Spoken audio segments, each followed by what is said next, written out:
אז מתן ניסטור העלה סרטון שהוא בו קצת צוחק והרבה מזלזל באנשים שעומדים בתור באיזה לונה פארק, והוא בעצם מוקף אותם עם הכסף שלו. אז יש כמה דברים שבורים ולא ברורים בסרטון שחשוב לי רגע לדבר עליהם. דבר ראשון, מתן מציג את עצמו ברשתות כאדם עצמאי, אדם חופשי, אדם שחי את החלום. לא ברור למה אדם במעמד הזה יבחר לטוס ביולי-אוגוסט. אף אחד לא אוהב לטוס ביולי-אוגוסט. לכולנו חם מדי, לכולנו צפוף מדי. זה לא קשור ללונה פארק ולא קשור לפסטליין. הפסטליין לא מקצץ לנו את הצפיפות במסעדה ולא את הצפיפות ברחובות. יש יעדים שפשוט הרחובות עמוסים מדי מללכת. וגם אם יש מקום במטוס ואם יש מקום במלון, עדיין אנשי השירות פחות קשובים אלינו.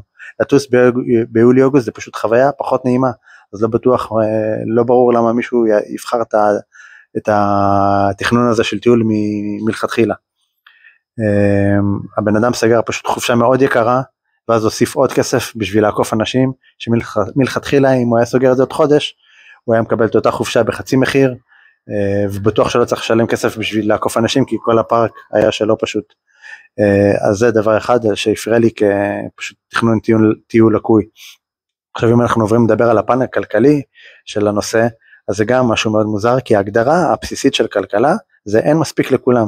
אתם נכנסים עכשיו לקניון, אם יש לכם מספיק כסף לקנות את כל הקניון, בהצלחה, אין פה על מה לדבר, אין פה שיח כלכלי. תקנו, וזהו, כל ההגדרה של כלכלה זה אין מספיק לכולם.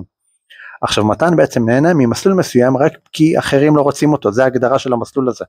עכשיו, לפי מתן יש פה שתי אופציות, או שכולנו קונים את הקורס שלו ונהיים מיליונרים, וקונים את המסלול המהיר, אבל אז אנחנו פשוט חבורה של מיליונרים שעומדת במסלול שאמור להיות מהיר, אבל בגלל שלכולם יש כסף ורצון לקנות אותו, הוא כבר לא מהיר, אז הוא לא שווה כלום. או התסריט השני שבו הנהלת הפארק רוצה לשמור על המסלול המהיר בכל מקרה, אז היא פשוט תעלה את המחיר שלו, ועכשיו המסלול המהיר יעלה 1,000,000 שקל, והוא יהיה רק למיליארדרים, ואז יהיו מיליארדרים שיצחקו למיליונרים שעומדים בתור IT, ולא מרוויחים מספיק ולא מנצלים את הזמן שלהם בצורה מספיק טובה.